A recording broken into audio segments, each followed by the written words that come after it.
야고보서 5장 오늘은 13절 말씀부터 말씀을 봉독하겠습니다. 야고보서 5장 13절 351페이지입니다.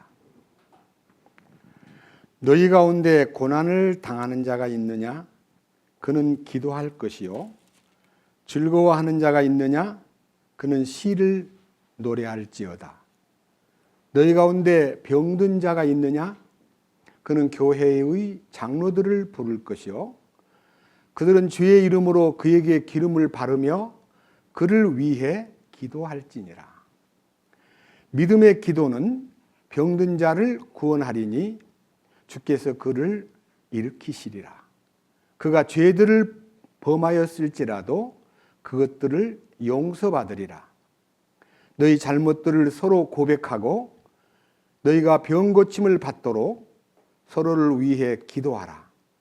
의로운 자의 효력 있고 뜨거운 기도는 많은 유익이 있느니라. 16절 말씀까지 말씀을 읽었습니다. 같이 기도드리겠습니다. 주님, 진심으로 감사드립니다.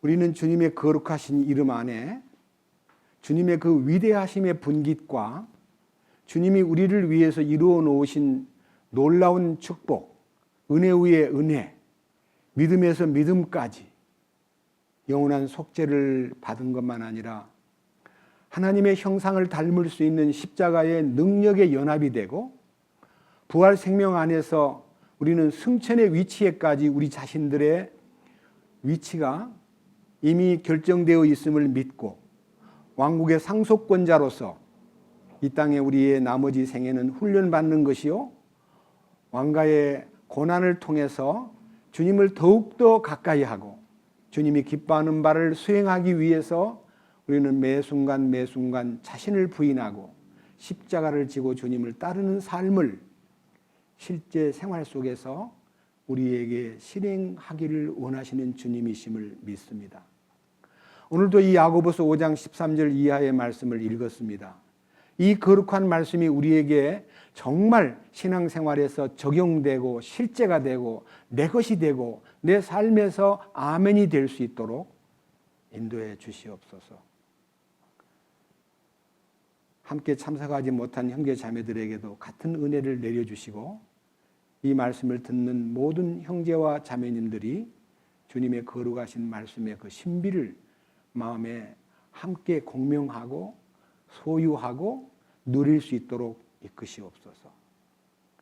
우리를 죄 가운데서 구원해 주시고 주님의 형상을 닮게 하기 위해서 십자가에 연합시키시고 부활에 동참시키시고 승천까지 우리를 지위를 높여주신 우리 주 예수 그리스도의 이름으로 기도드렸습니다.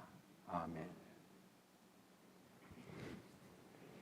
오늘 읽은 이 성경은 상당히 은혜롭기만 한 게 아니라 참 깊은 뜻을 갖고 있습니다.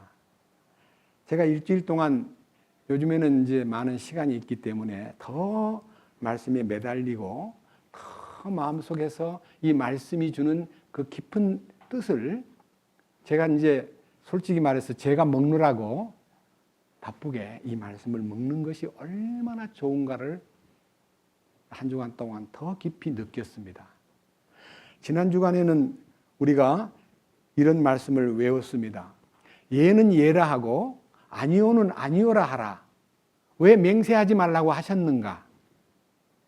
오직 맹세하실 분은 예수님 한 분뿐이시고 오직 예라고 하실 분은 그분 한 분뿐이시고 모든 인간은 모두가 아니요, 나는 아니요, 나는 할 수 없습니다 라고 고백할 때 그분의 놀라우신 축복이 내 것이 될 수 있다는 것입니다.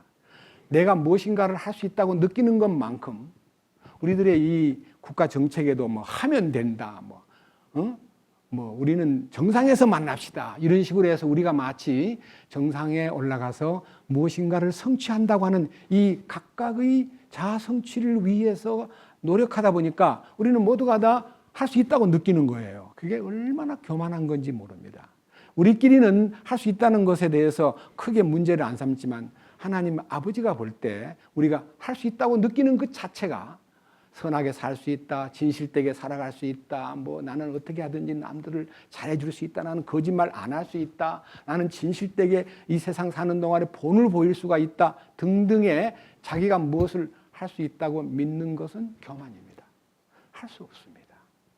제가 1966년에 구원을 받고 2000년도에 십자가 연합될 때까지 34년 동안요, 내 속에 잠재력이 있고 내 속에 인간의 장점이 있고 내 속에 내가 나를 극기하고 인내하고 세상을 도전하고 여러 가지 싸움에서 이긴 경험이 있기 때문에 주님 제가 하다가 안 되는 것만 부탁드리겠습니다 하고 주님하고 합작하려고 교만을 떨었던 34년 생활이 얼마나 모순되고 형편없는 생활이었는가를 몰랐는데 2000년 7월달 십자가에 연합되고 나니까 얼마나 부끄럽던지 얼마나 가슴이 막 메이고 어쩔 바를 몰랐습니다. 그렇게 해서 그냥 잠잠하게 4년 반을 그냥 지냈습니다. 그 충격이 너무 컸기 때문에. 그러다가 2005년도에부터 사람들이 가까이 와서 간증을 듣고 싶어하고 대화하고 싶어하는 사람들이 모임으로써 교제가 이루어지면서 서서히 주님이 이끄시는 교제의 환경이 오늘까지 이어진 것입니다. 오늘은요, 성경을 읽으면서 저는요, 참 마음에 많은 의문이 있었던 것이 다 풀렸습니다. 자, 한번 5장 13절 읽어보겠습니다. 너희 가운데 고난을 당하는 자가 있느냐? 그는 기도할 것이요. 즐거워하는 자가 있느냐? 그는 시를 노래할지어다. 이런 말씀 읽을 때요, 이제 우리가 좀 주의해야 될 것이 있는데요. 이런 말씀이 고난당하는 자가 있느냐? 그는 기도할 것이요. 이 고난당한다는 얘기가요, 성경에 많이 있습니다. 내가 고난당하기 전에는 그릇 행하였더니 내가 고난을 통해서 주의 율례를 배우게 되었나이다. 고난당한 것이 참 내게 유익입니다. 내 인생이 바뀌었습니다. 이렇게 이제 고난에 대한 얘기가 성경에 많은 부분으로 나타나 있는데 저는 이제 이 성경 단어가 너무 어렵기 때문에, 고난이라는 단어가 너무 어렵기 때문에 성경을 계속 뒤지면서 이 고난의 색깔, 세 가지 색깔이 있습니다.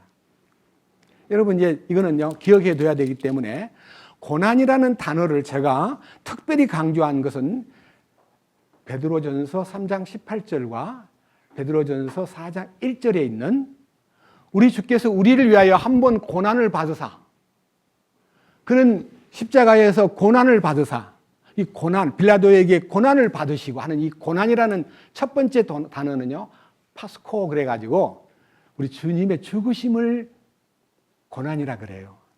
그러니까 베드로전서 4장 1절에 우리의 주님의 죽으심 안으로 들어가서 우리도 육체 안에서 주님의 죽으심을 무장하면, 그 죽으심 안으로 들어가서 죽으심에 연합하면 우리 육체 안에서 들끓던 죄가 끝날 것이요 해서 첫 번째는요, 그리스도의 고난이라고 하는 주님의 죽으심에 동참하는 것을 이 파스코라 그래가지고 이 고난은 굉장히 가치 있는 우리가 필수 코스입니다. 이거는 누구든지 이 고난 속에 들어가지 않으면요, 이 주님의 죽으심과 연합하지 않으면 우리는 죄를 끝낼 수가 없습니다. 자, 성경 하나 읽어봅시다. 베드로전서 4장 1절입니다. 잠깐 석 장만 넘기세요. 앞뒤로. 베드로전서 4장 1절. 357페이지입니다. 그러므로 그리스도께서 우리를 위해 육체 안에서 고난을 당하셨은즉 그와 같이 너희도 같은 생각으로 무장하라. 육체 안에서 고난을 당한 자는, 그 주님의 죽으심에 연합한 자는 이미 죄가 그쳤다. 죄가 끝나는 거예요. 우리를 이렇게 죄 가운데 끌어가는 이 나약함과 우리의 이 못된 옹졸한 성격과 우리의 모든 교만함과 우리의 모든 위선의 요소와 우리의 모든 거짓된 탐욕들이요, 다 끝나는 거예요. 내가 끝내는 게 아니고 주님이 끝내게 해주시는 거예요. 그래서 그리스도 안에서 십자가에 연합된 사람은 그 육체와 함께 정과 욕심을 십자가에 못 박았다 하는 놀라운 신비가 이 갈라디아 5장 24절이 체험이 되는 거예요. 아, 죄가 끝났구나. 그 순간부터 2절 그런즉 그는 육체 안에서 남은 때를 더 이상 사람들의 정욕에 따라 살지 아니하고 오직 하나님의 뜻에 따라 살아야 하리라. 우리가 색욕과 정욕과 과음과 환락과 연회와 가증한 우상 숭배 속에서 걸어 이방인들이 하고자 하는 말을 행한 것, 이것이 우리들의 삶에 지나간 때로 우리에게 족하도다. 아, 주님 감사합니다. 깨끗이 끝난 것을 주님 찬양합니다. 이게 이제 그리스도의 고난에 함께하는 거예요. 파스코. 자, 두 번째 고난이 있는데 이 고난은 골로새 1장 24절에 있습니다. 다 같이 골로새 1장 24절을 보겠습니다. 찾았습니까? 24절. 나는 이제 너희를 위해 내가 고난당하는 것을 기뻐하고 그리스도의 고난들 뒤에 있는 것을 그분의 몸 곧 교회를 위하여 내 육체 안에 채우노라. 자, 여기에요. 이 고난이라는 그리스도의 고난을 이 육신 가운데 채우겠습니다. 그리스도의 남은 고난이라는 이 단어는요, 아까 처음 주님의 고난에 들어가는 파스코와는 달리 들립시스라 그래가지고요, 이 환난, 고통, 괴로움 등등입니다. 요한복음 16장 33절에 너희가 세상에서는 환난을 당하나, 그 환난이라는 단어가 들립시스입니다. 너는 담대하라. 내가 세상을 이겼노라. 해서 이 두 번째 고난은 들립시스라 그래서 골로새 1장 24절에 말하고 있는 그리스도의 남은 고난입니다. 남은 고난. 이게 무슨 말이냐면요, 십자가의 고난을 통해서 주님에게 연합됨으로써 죄는 끝났지만요, 사탄의 강력한 공격과 유혹에 이기기 위해서 많은 고난의 대가를 치러야 됩니다. 그게 들립시스입니다. 그러니까요, 이것은 원론적인 고난이고 이것은 세부적인 고난입니다. 이건 우리가 꼭 이 속에서 환난과 고난을 당해도 담대하게 주님의 도우심으로 이길 수 있다는 것을 우리는 마음속에서 지녀야 됩니다. 그런데 오늘 야고보서 5장 13절에 있는 고난은 이 두 개의 고난하고는 다릅니다. 무슨 고난이냐? 제가 이 단어는요, 카코파데오 그래가지고요, 이 고난은요, 생활의 고난, 물질적 고난, 환경의 고난, 인간관계에서의 약간의 부딪힘으로 인해서 오는 고난, 이런 고난의 잡스러운 삶의 현장에서 우리를 찾아오는 일반적 고난, 생활의 고난을 일컫습니다. 야고보서 5장 13절에 있는 이 고난이라는 단어는요, 신약 성경에 3번밖에 안 나와요. 한번 보십시다. 그 고난의 색깔을.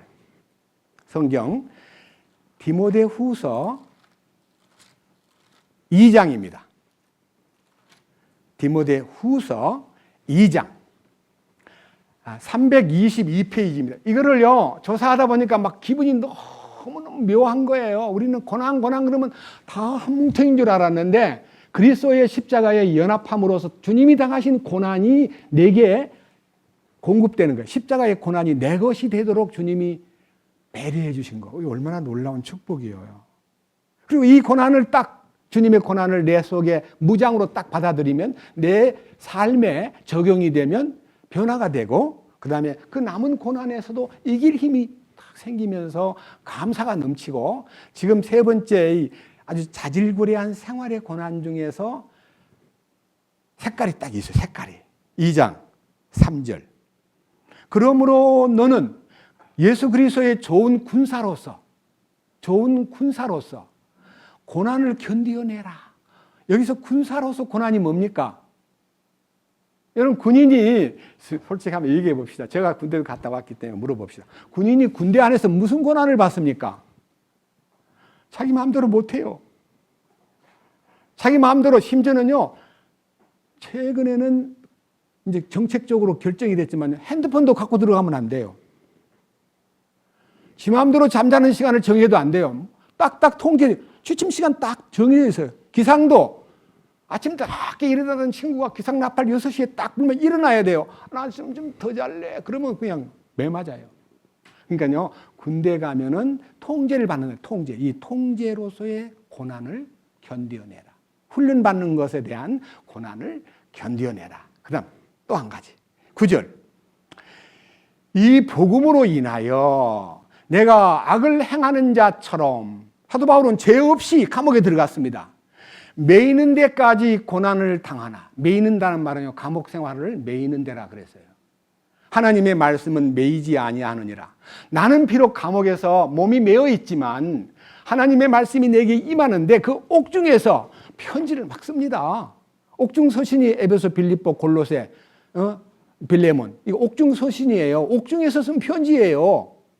그러니까 나는 몸으로 지금 매어 있고 이게 구속돼 있지만, 저는 로마 갔을 때 사도 바울이 갇힌 로마 감옥에 그 돌 지하에 있는 아주 그냥 땅바닥도 돌로 돼 있고요. 그 다음에 완전히 그냥 한 2평 될까요? 거기다 쇠말뚝을 박아가지고요, 사도 바울 발을요 착고로 채워놓은 그 흔적까지 다 있습니다. 와, 여기서 어떻게 지냈을까? 얼마나 추웠을까? 얼마나 힘들었을까? 그게 이제 고난이거든요. 이게 이제 감옥에 들어가는 고난이에요. 그런데 그것을 이겼습니다. 또 하나 더 보십시다. 뒤에 4장으로 갑니다. 4장.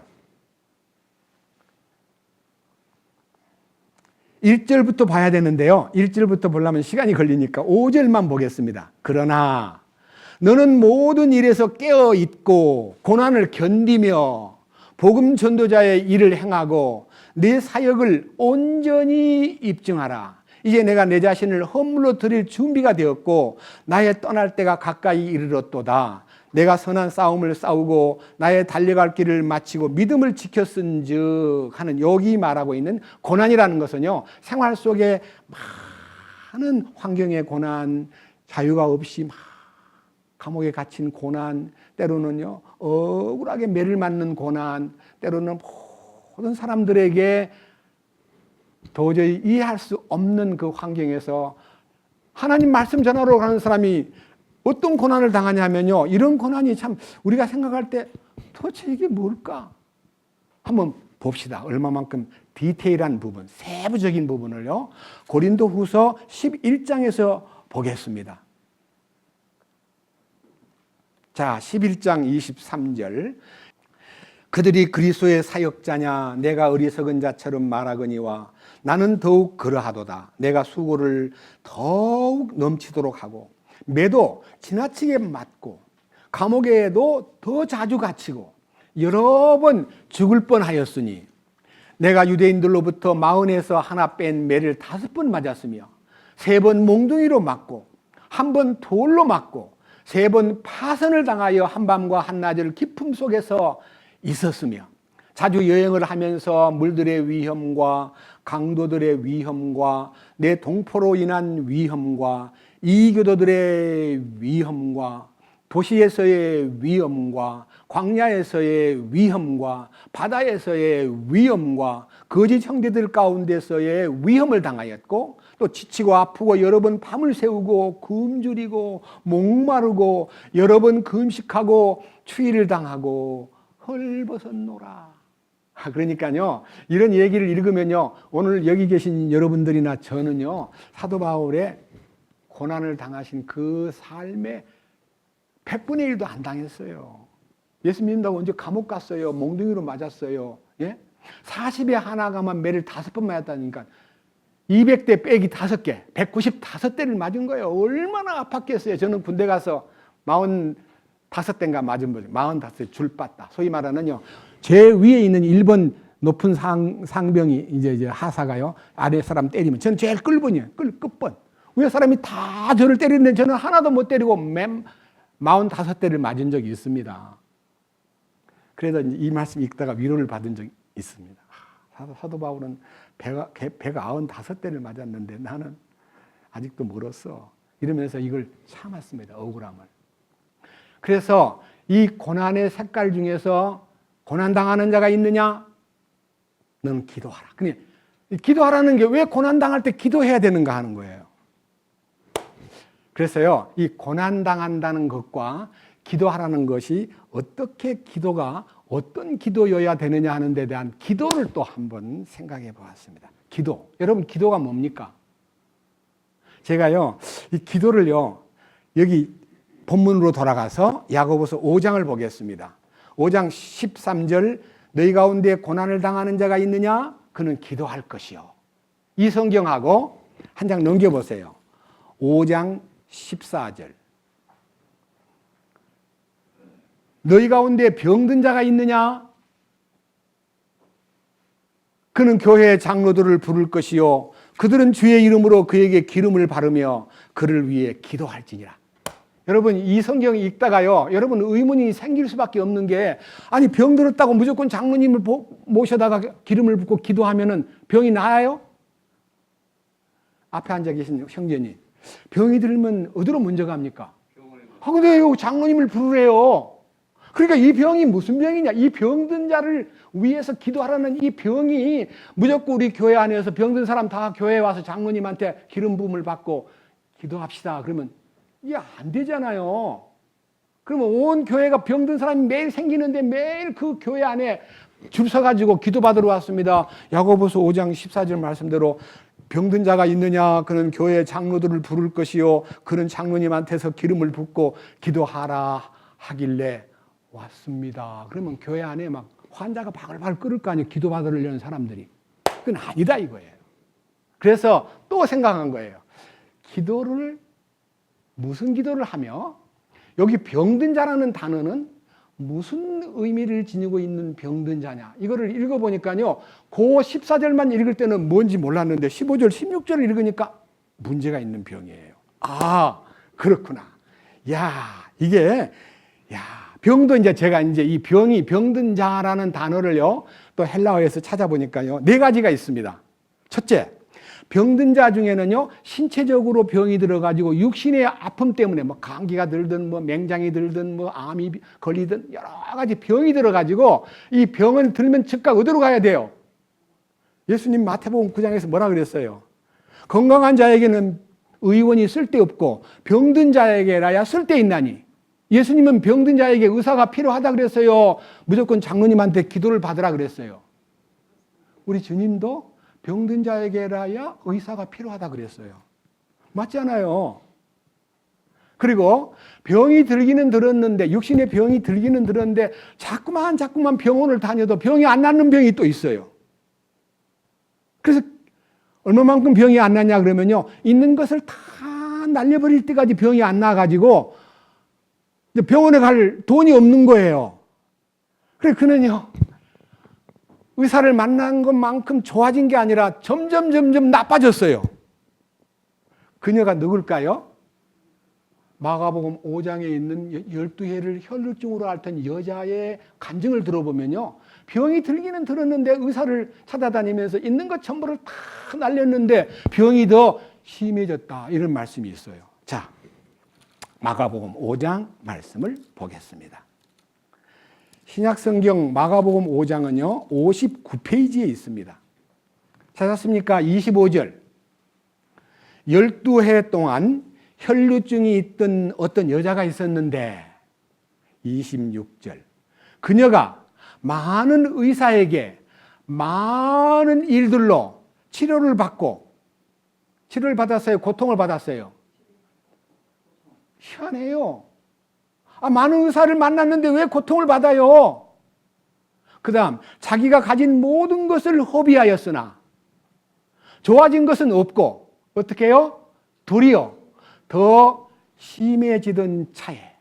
그러니까요, 이 사람 병을 고치기 위해서 의사한테 있는 것 전부를 다 쏟았는데 안 나아요.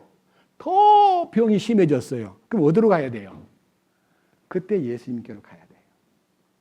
그래서 방금 말씀드렸던 12해를 혈루증으로 앓던 여자가 많은 의사를 만나서 많은 가진 돈 다 허비했지만은 좋아지기는커녕 오히려 더 심해진 어떤 날, 그 동네에 예수님 오신다는 소문을 듣고 무리 가운데서 뒤로 살짝 따라가다가 예수님의 옷을 탁 만지는 순간에 그가 자기 병이 완전히 나았다는 것을 그녀가 알게 되었고 예수님도 그녀를 찾아서 내 믿음이 너를 구원했다고 칭찬해 준 장면이 마가복음 5장에 나옵니다.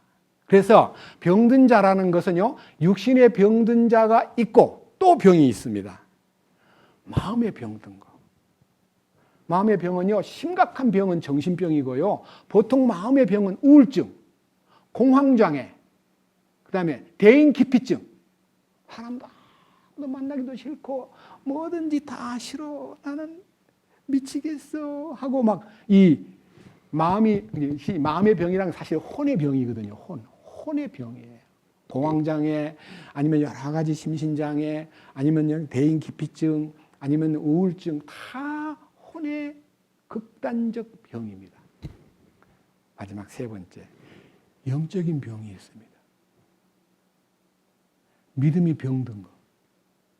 그건 공황장애 그런 거 아닙니다. 믿음이 병들었다는 말은요, 성경도 보기 싫고 찬송도 안 부르고 싶고 교회도 안 가고 싶고 믿는 사람도 안 만나고 싶고, 이렇게 영적인 병, 믿음의 장애가 왔을 때에 성경과 하나님의 거룩한 손길을 거부하고 말로 다 할 수 없는 어떤 수렁에 빠져 있는 사람들이 심각한 병든 사람이에요.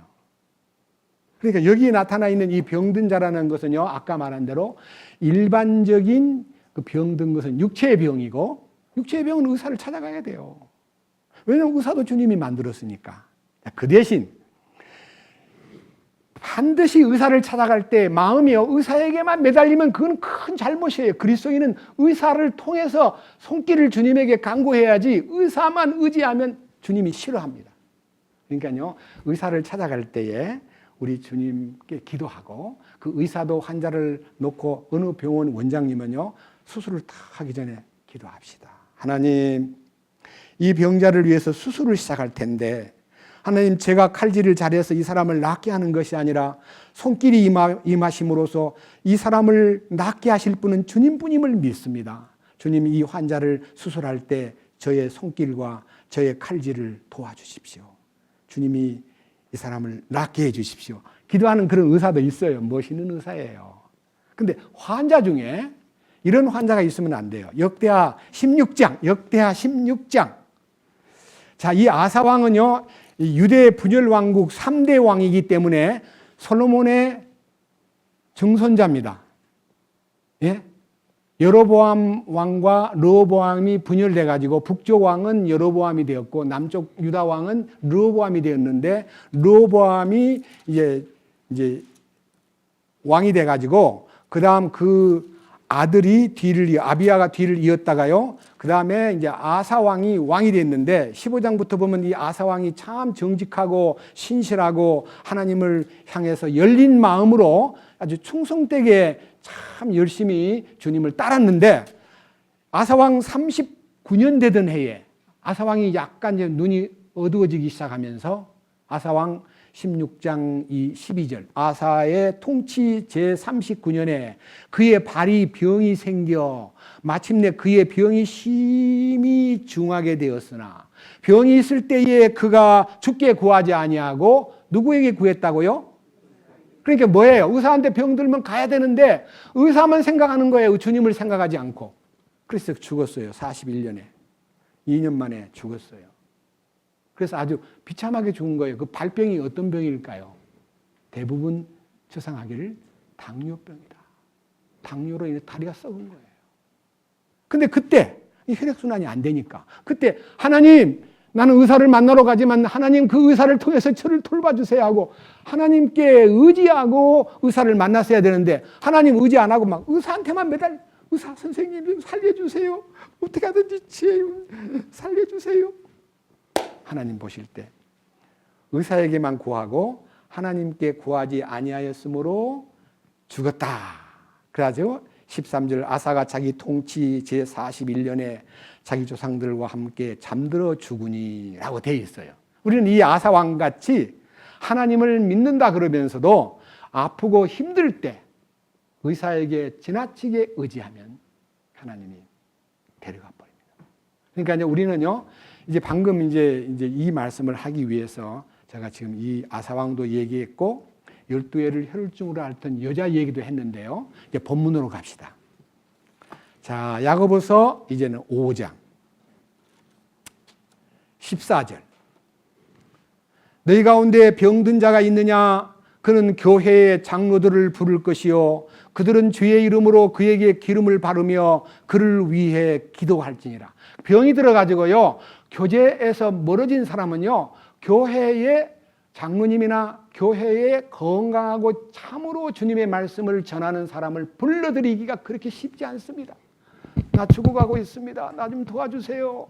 나를 위해서 기도해 주세요라고 말하는 사람이 극히 드뭅니다. 그러나 마음속에서 비록 하락이 되고 믿음이 아주 병들었고 믿음이 연약한 사람이 되었다 할지라도 그는 주님을 향해서 주여 살려주십시오. 제가 잘못 살았습니다.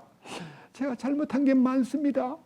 제가 문제가 있었습니다 하고 자기 문제를 토할 마음으로 장로님을 부른 거예요. 그러니까요, 마음에서 교제 가운데서 문제가 생겨서 멀어진 사람은 전혀 병이 들어 있는데도 교회 장로를 부르지 않아요. 교회 장로를 부른다는 말은 교제가 끊어진 것이 아니라는 뜻이에요. 그 다음 보십시오. 15절.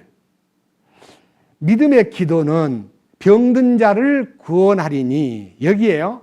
믿음의 기도가요, 병든 자를 구원한다 그랬고 주께서 그를 일으키시리라는 약속이 되어 있는가 하면 그 아랫절에 그가 죄들을 범하였을지라도 그것들을 용서받으리라. 그러니까요, 이 심각한 믿음의 하락과 믿음이 연약해진 것과 교제 가운데서 떨어져 나가 있는 사람들의 상태는 대부분 다 믿음이 지금 문제가 생긴 거예요. 그럼에도 불구하고 그냥 의사만 의지하거나 그냥 가만히 예버려주고 있으면요, 기회가 없지만요, 장로님들을 모셔야 되겠다. 그러면서 그분을 모셔놓고 첫 번째 믿음의 기도, 두 번째 뭐라 그랬어요? 자기 죄를 고백하는 거예요. 16절. 너희 잘못들을 서로 고백하고 너희가 병 고침을 받도록 서로를 위해 기도하라. 의로운 자의 혈육 있고 뜨거운 기도는 많은 유익이 있느니라. 여기 기도라는 단어가 꽤 많은데요, 기도에도 색깔이 있더라고요. 기도. 여기 보세요. 13절에 기도가 있어요. 고난당하는 자가 있느냐? 그는 기도할 것이요. 그 다음에 병든 자가 있느냐? 그를 위해 기도할지니라. 믿음의 기도는 병든 자를 구원하리니. 16절. 혈육 있고 뜨거운 기도는 많은 유익이 있느니라. 여기에 서로를 위해 기도하라는 그 기도의 색깔이 세 가지가 있어요. 제가 이것도 이제 헬라어 원어에서 이제 기도하면서 아직 시간 가는 줄 모르고 막 집사람이 여보 9시가 넘었어요, 여보.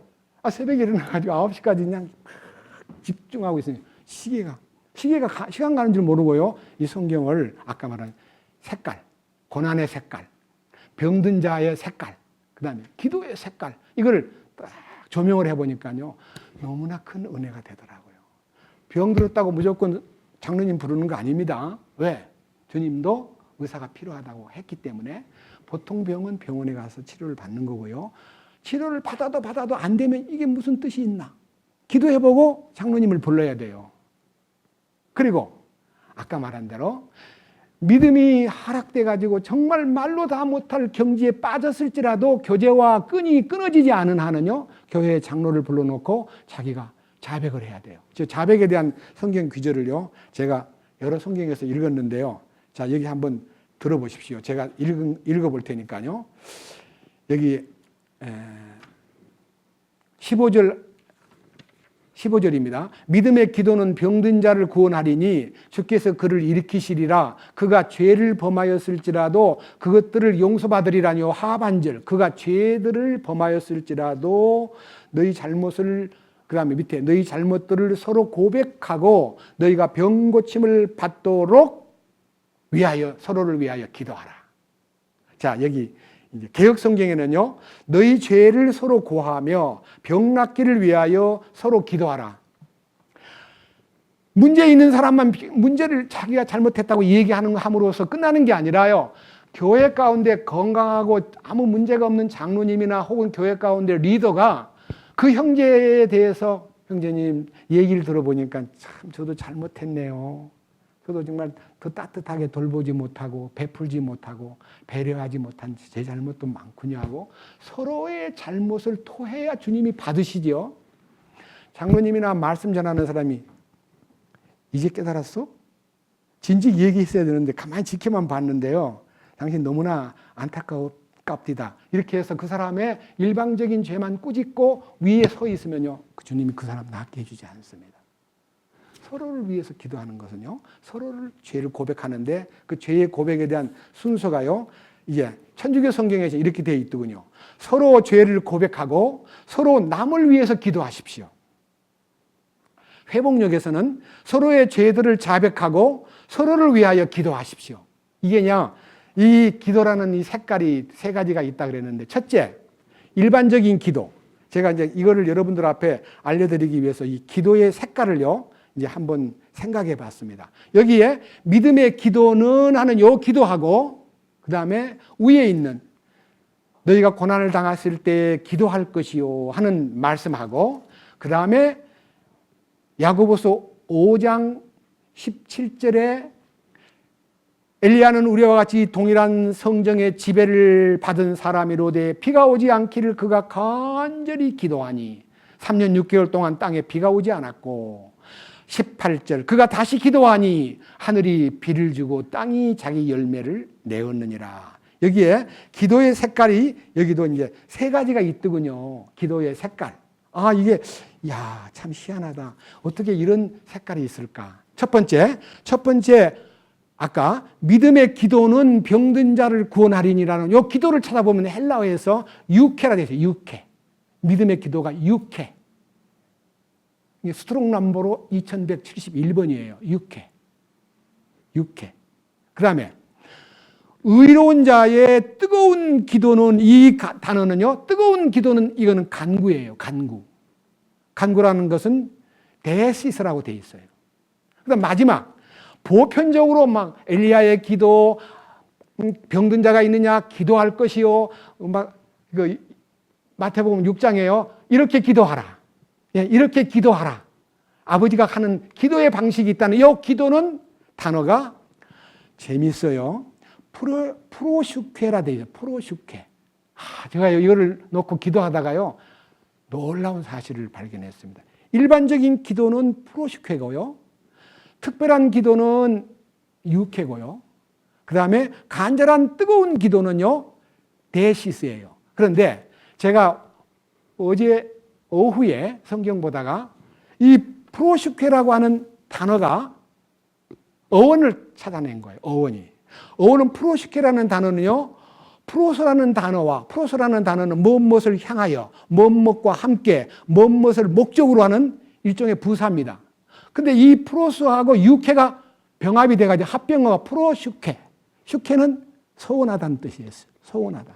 여기 믿음의 기도는 서원의 기도예요.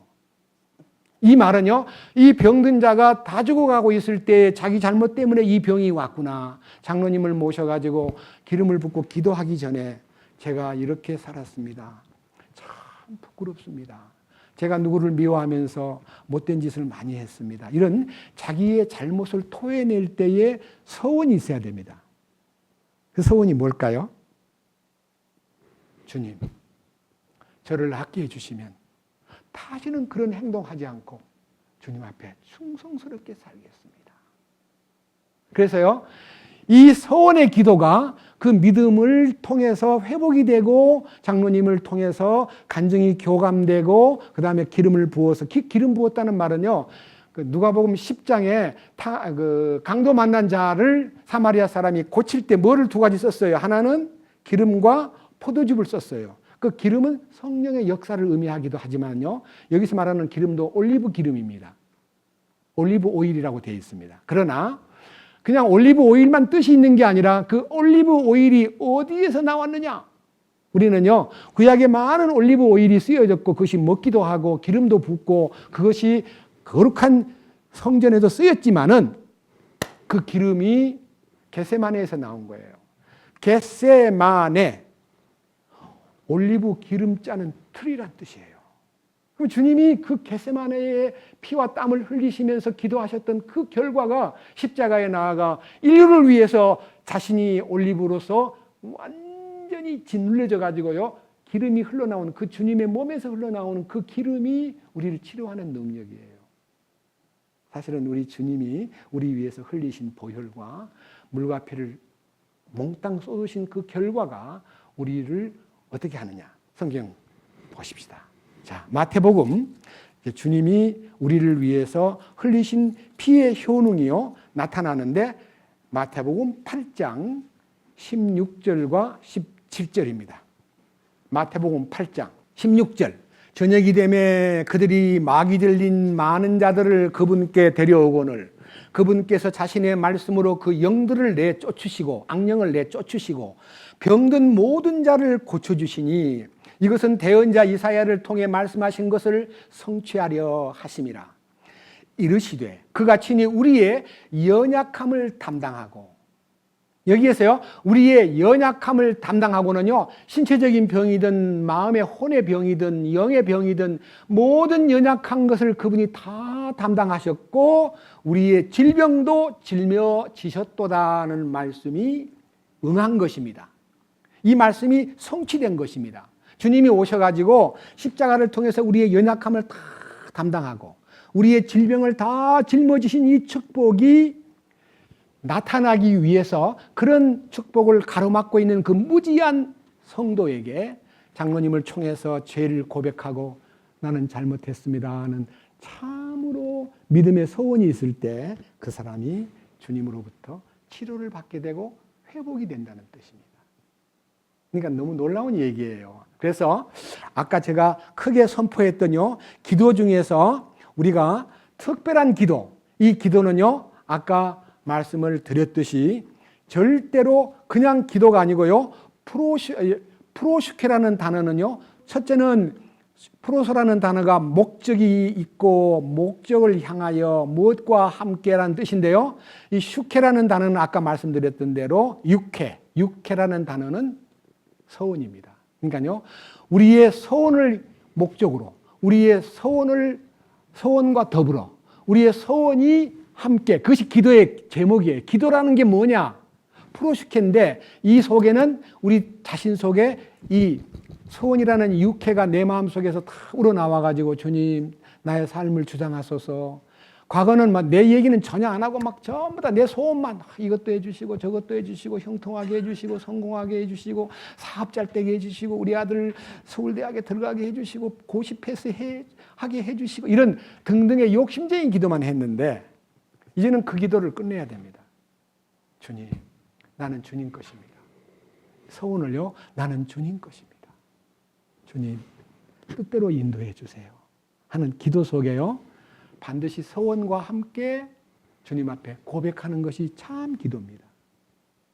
그래서 이 기도의 색깔도요, 아까 말한 대로 소원 기도가 있고, 그 다음에 소원을 앞에다가 반드시 앞세워가지고 주님 앞에 약속하는 약속의 기도가 있고, 뜨거운 기도, 간구하는 기도가 있고, 이 기도를 이제는 내 뜻대로 하지 마옵시고 주의 뜻대로 이루어지다는 것이 전부 다 기도 속에 다 의미가 들어있는데, 우리는 기도를 모르고 무엇인지 구하라 그러니까요, 자기 욕심을 막 구하는 기도를 평생도록 해왔습니다.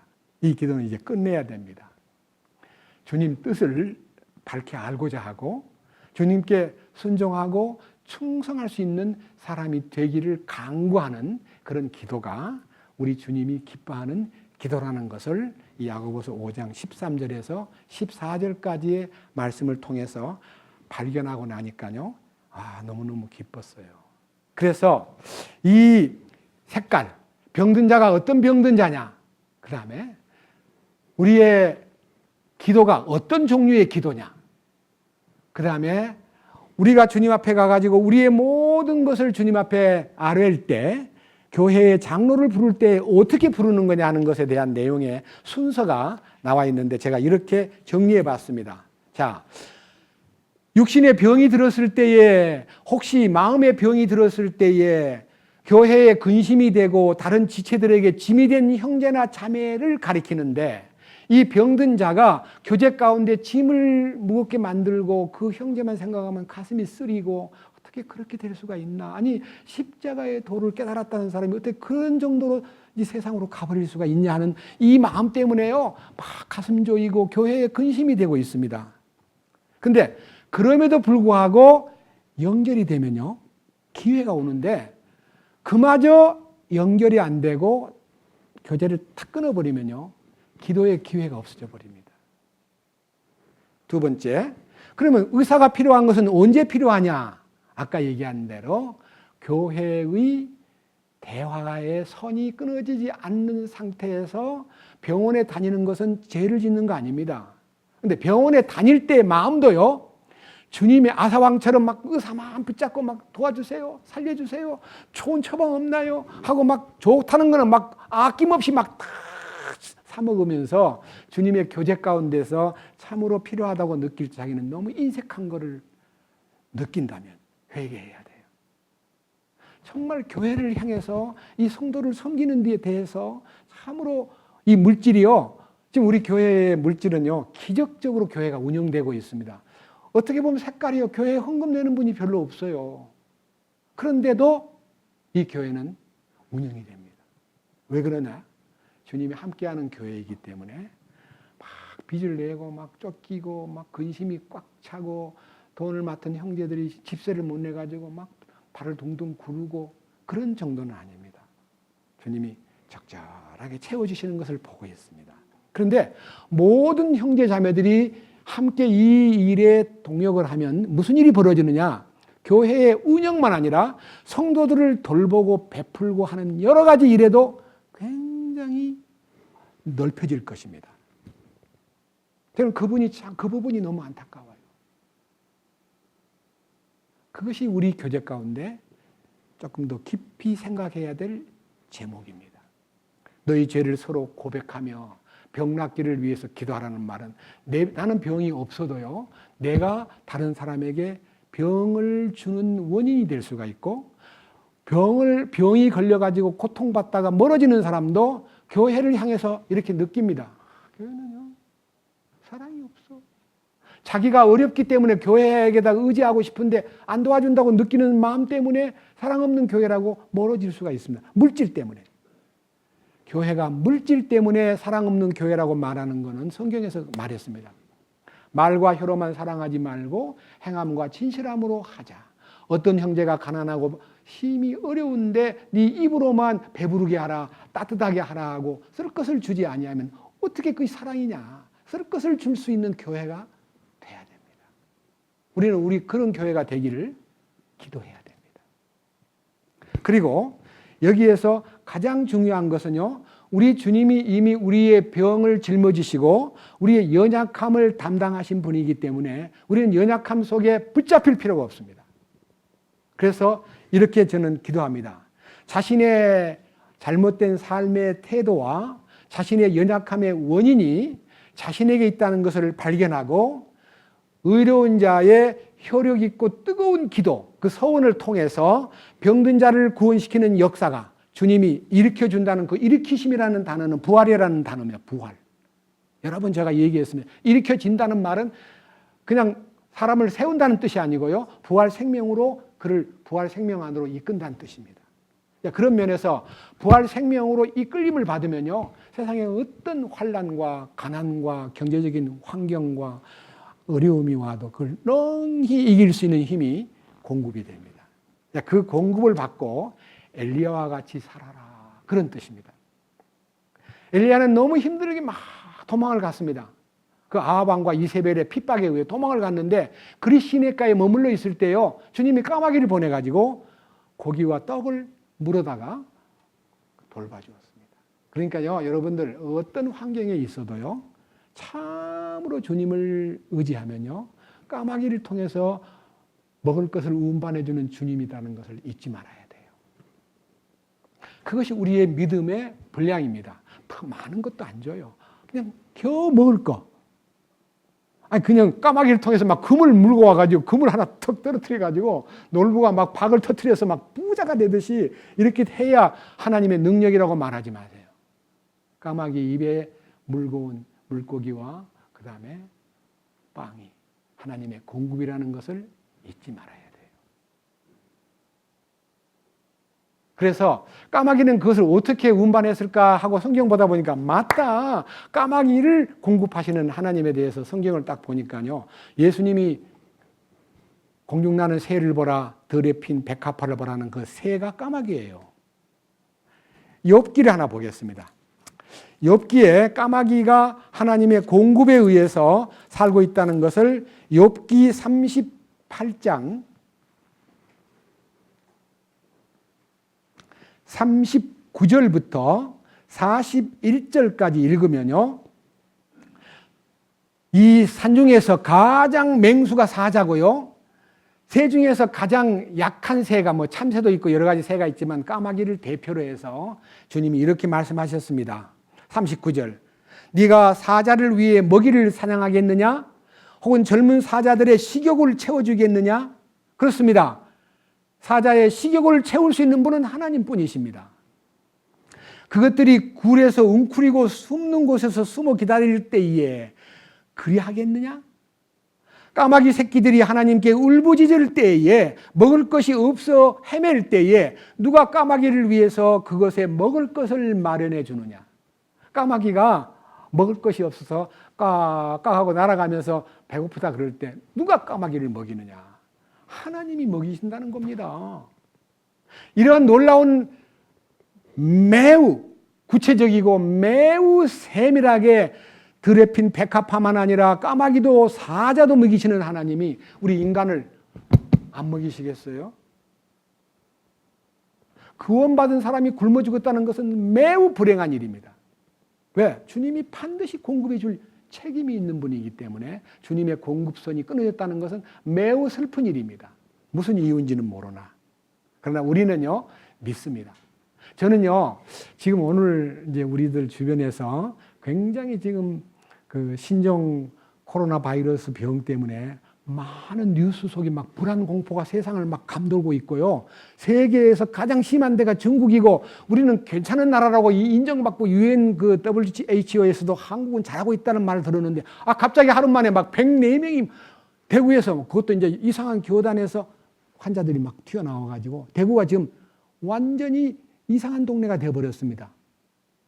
대구가 한국의 우한 지역이 되어 버렸습니다. 누가 대구 갔다 왔다 그러면 눈이 동그래요.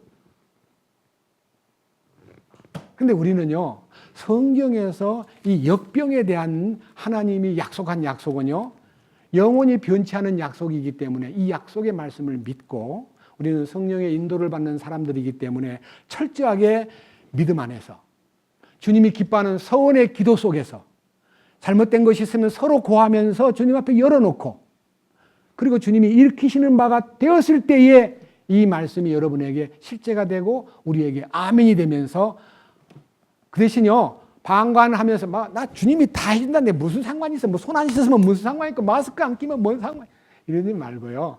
손은 씻고 마스크도 할 때 하고 그리고 관리를 철저히 하되 이 말씀은 마음에 새기고 있어야 됩니다. 시편 91편. 이 말씀을 통해서 우리 주님의 손길과 우리를 향하신 배려를 기쁨으로 마음속에 의지하면 복이 될 줄 믿습니다. 91편 1절. 이 말씀을 오늘부터 시작해가지고요. 이 역병이 끝날 때까지 이 말씀 안에 있으면 여러분 안심하셔도 됩니다. 91편 1절. 지극히 높으신 이의 은밀한 곳에 거하는 자는 전능자의 그늘 밑에 거하리로다. 이 은밀한 곳은 지성소입니다. 주님의 지성소의 축복을 소유한 사람은 주님의 그늘 밑에 거하리로다. 내가 주에 대하여 말하기를 그분은 나의 피난처십니다. 나의 요새이십니다. 나의 하나님이십니다. 내가 그분을 신뢰할 것입니다. 그분께서 너를 새 사냥꾼의 올무에서와 해로운 역병에서, 이 역병이라는 단어가 전염병입니다. 역병에서 확실히 뭐 하시리로다? 네, 죄에서만 건지는 게 아니고 역병에서도 확실히 건지시리로다. 그분께서 자신의 깃털로 너를 덮으시리니 내가 그분의 날개 밑에서 그분을 신뢰하리로다. 그분의 진리가 나의 너의 큰 방패와 작은 방패가 되리니 네가 밤에 임하는 두려움과 낮에 날아드는 화살과 어둠 속에 다니는 역병과 한낮에 피폐하게 하는 멸망을 무서워하지 아니하리로다. 1000명이 내 곁에서 10,000명이 내 오른쪽에서 쓰러질 터이나 그것이 내게 가까이 오지 못하리로다. 그 다음 8절. 오직 너는 내 눈으로 바라보며 사악한 자들의 보응받는 것을 보리로다. 나의 피난처가 되시는 주 곧 지극히 높으신 이를 네가 내 처소로 삼았으므로 10절. 어떤 재앙도 내게 닥치지 못하며 어떤 역병도 내 거처에 가까이 오지 못하리니 어떤 역병도 내게 가까이 오지 못하리니 그분께서 자신의 천사들에게 너에 대한 책무를 주사 너에 대한 책임을 맡기사 내 모든 길에서 너를 지키게 하시리라. 이 말씀만 들어도요 위로가 안 돼요? 이 말씀을 믿는 사람은 이런 성경 읽을 때 위로가 안 되냐고요. 너무너무 큰 위로가 되고요. 저는 이 말씀을 계속 읽으면서 주님 감사합니다. 주님만이 참으로 나의 모든 것이 되신 분이십니다. 그래서 우리는요 연약에 쌓이거나 믿음이 하락되거나 성경이 멀어지거나 형제자매들을 만나기가 싫어지거나 이런 마음이 안 드는요 항상 뜨거운 영 안에서 뜨거운 마음으로 서로를 살피고 돌보고 격려하고 지원하고 어떻든 간에 우리가 최선의 성도로서의 의무를요 수행하기에 게으르지 말아야 됩니다. 나만 잘 지내고 나만 잘 버티면 되는 거 아닙니다.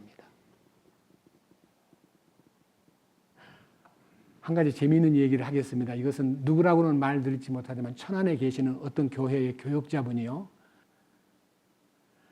엄청난 세월 동안에 신학 공부하고 교회를 끌고 가고 막 힘들게 잘해보려고 발버둥을 치던 어느 날 며칠 전에 유튜브를 뒤지다가 제 설교를 들었습니다. 그 설교는 지난 겨울 수양회 때 설교를 들었습니다. 저한테 전화가 왔습니다. 세상에 이런 말씀이 제 평생 처음 듣는 말씀인데 뵙고 싶습니다. 도와주십시오. 제가 언제든지 부르면 갈게요. 그리고 필요하면 만납시다.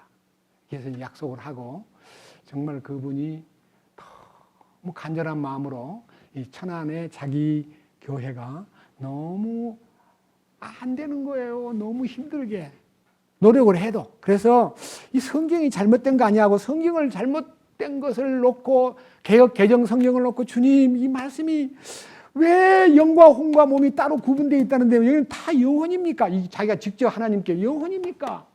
이거 정말 혼돈입니다. 이거 좀 성경 어떻게 하면 좋아요? 하고 찾다가 최근에 우리가 보는 킹제임스 성경을 찾았어요. 혼자만 강단에 올라가지고 개역 개정 성경하고 이 킹제임스 성경을 비교해 가면서 설교를 했는데 교인들이요 이번 주부터 개역 개정 성경을 내려놓고 이 성경을 바꾸기로 했대요. 그러면서 하는 말이에요. 혼이 다 구별되어 있는 것이 너무 좋아요. 나는 딴 거를 몰라도 혼의 구원에 대해서 찬성합니다. 그러면서 이제 아주 명백한 간증이 지금 들려왔습니다. 네, 한 가지 놀라운 것은요.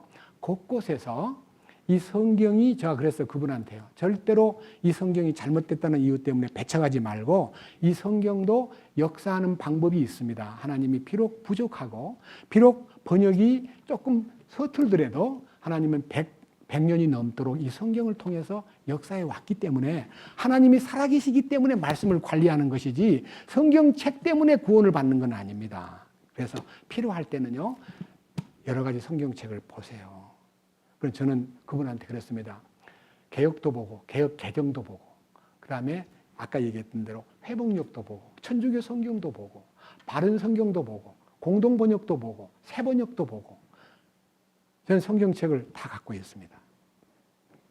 하나님께서 당신의 말씀을 보존하고 살아있는 말씀으로 유지시키는 건 맞지만 문자 때문에 하나님이 제한을 받지 않습니다. 하나님은 문자를 초월해서 당신의 능력을 우리에게 알려왔고 지금도 이 축복, 제가 혼의 구원을 받은 것은요 킹제임스 성경에서 받은 게 아니고 베드로전서 1장 22절에 늘 평생토록 제 마음속에서 왜 진리에 순종함으로 영혼을 깨끗하게 하여 거짓이 없이 형제를 사랑하기에 이르렀다 그랬는데 영혼 구원을 받았는데 왜 나는 사랑이 없는가를 마음 아파하고 주님 앞에 마음 조이다가요. 도대체 이 영혼을 깨끗하게 했다는 이 단어가 죄 사함 받았다는 말인가? 하고 킹제임스 성경을 딱 뒤져보니까 영혼이라는 단어가 soul이라고 딱 나와 있는 거예요. 아, 혼을 깨끗하게 했다는 말이 맞구나. 그래서 킹제임스 성경을 보면서 영혼이 아니구나. 거기에서 눈을 뜨고 혼을 깨끗게 해주신 그 순간부터 형제를 사랑하지 못하게 만든 요소가 혼이었구나. 나를 가로막는 내 의지와 생각과 감정이 다른 사람을 사랑 못하도록 욕심쟁이가 누구한테 뭘 준다 생각합시다. 야, 나 너한테 뭐 하나 주고 싶다 그러면요. 종류가 많습니다. 여러 개 있는데요. 어느 것을 줄까요? 아이고, 이거 줘야지. 제일 작은 거 주면서요. 좋은 거 준 것처럼 위선을 떠는 것이 과거 나였습니다. 안 좋은 걸 주는 거예요. 제일 좋은 걸 주는 것은 아주 어려운 일입니다. 그러나 사랑하는 사람은 제일 좋은 것을 줄 수 있습니다. 이것이 주님 안에서 이루어지는 축복입니다. 저는 그러한 삶에 대해서 계속적으로 기도하고 있습니다. 우리 주님이 우리에게 참된 사랑의 표현이 무엇인가를 알기 위해서는요, 첫 번째, 물질에서 해방돼야 돼요. 인색한 사람은 사랑할 수 없습니다. 욕심 있는 사람은 사랑이 안 됩니다. 인색에서 벗어나야 됩니다. 참으로 주님이 기뻐하는 사람이 되기 위해서는 오늘 병든 자가 누구냐? 육신의 병든 자라고 해서 장로님을 불러드리는 것이 아니라 병을 지니고 있는데 너무 오래오래 가면서 왜 이 병이 이렇게 오래 갈까? 이것이 무슨 뜻일까라고 기도하다 보니까 아, 내가 영적으로 하나님과의 언로가 막혀 있구나. 하나님과의 통로가 막혀 있구나. 이 문제를 교제 앞에서 털어놔야 되겠다 싶어서 전체 앞에서 못 털어놓고요. 믿음의 확실한 교제 가운데 본이 되는 사람. 장로라는 것은 우리 교회는 장로 직분이 없기 때문에 장로라는 것은요. 믿음의 본이 되고 형제 자매를 품을 수 있는 사람이고 그리고 본을 세울 뿐만 아니라 양떼들을 돌볼 때 억지로 하지 않고 자원하는 마음으로 돌보면서 기쁜 마음으로 교제를 섬기고 다독거리는 이 베드로가 장로로서의 위치에 베드로는 장로라고 불러본 적이 없는 분인데요. 자기가 성경을 쓰면서 나는 장로야 이렇게 말했습니다. 베드로전서 5장의 장로의 위치를 우리가 서로 부러워하고 이 길로 들어서야 됩니다. 첫째, 1절. 너희 가운데 있는 장로들에게 권면하노니 나 역시 장로요. 예, 사도 베드로도 나 역시 장로요. 자칭 장로가 아니라요. 품고 돌보고 그리고 교제를 아주 이 아래에 있는 내용이 다 나옵니다. 그리스도의 고난의 증인이요. 여기서 말하는 이 고난이라는 단어는 아까 말한 파스코입니다. 예? 십자가의 고난에 동참한 자요. 또한 앞으로 나타날 영광에 참여할 자니라. 너희 가운데 있는 하나님의 양떼를 먹이고 감독하되 억지로 하지 말고 자진해서 하며 더러운 이익을 위해서 하지 말고 오직 준비된 마음으로 하며 하나님의 상속 백성 위에 주인처럼 군림하지 말고 오직 양떼에게 본이 되라. 그래서요, 우리는 이 교제 가운데 아비 된 사람은요, 애를 다룰 때요, 손자나 자식을 다룰 때 무조건 일방적으로 막 밀어붙이는 그런 부모가 돼서는 안 돼요. 진짜 그 아이도 인격적으로 대해주면서 사랑으로만 잘 대해주면요, 사랑을 먹고 큰 자녀들은요, 사랑을 속에서 안고 나중에 그 사랑을 삶 속에서 표현합니다. 그러니까 사랑받고 큰 아이가 나중에 좋은 가정을 이루고 아내를 사랑하고 자식을 사랑하는 힘이 받은 사랑 때문에 나타납니다. 그래서 어릴 때 매 맞고 큰 사람, 너무 학대받고 큰 사람, 고아원에서 큰 사람, 이런 사람은 가정생활이 잘 안 됩니다. 이유는 배운 것이 없으니까. 그래서 우리들이 여기에 양떼에게 본이 되되 절대로 하나님의 상속 백성 위에 군림하지 말거라. 굉장히 중요합니다. 다 상속 백성들인데 존중하라 이거예요. 그래서 4절에 그리하면 목자당 대신 예수께서 나타나실 때에 그분이 사라지지 않는 영광의 면류관을 받으리라. 사라지지 않는 면류관이라는 말은 왕관이에요. 왕관. 통치권이에요. 우리는 통치권을 받기 위해서 신앙생활을 하고 있습니다. 그래서 우리는 통치권에 흠이 가는, 통치권을 받기에 부적절한 악하고 게으른 종으로 살아서는 결단코 안 됩니다. 야고보서 5장에 있는 13절 이하에 병든 자가 있느냐? 기도할 것이요. 그 다음 즐거워하는 자가 있느냐? 찬송할 것이요. 즐거움이 언제 올까요?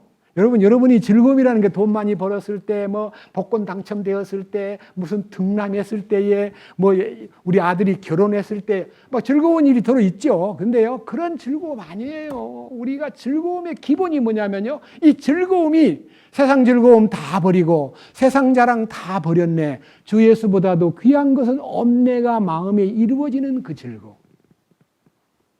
예레미야 15장 16절 보고 마치겠습니다. 예레미야 15장 16절은요, 너무 잘 아는 성경인데 15장 927페이지. 내가 주의 말씀을 발견하고 그것들을 먹으며, 이제 말씀을 먹었어요. 발견한 말씀을 내가 먹었어요. 그 순간 주의 말씀이 내게 무엇이 된다고요?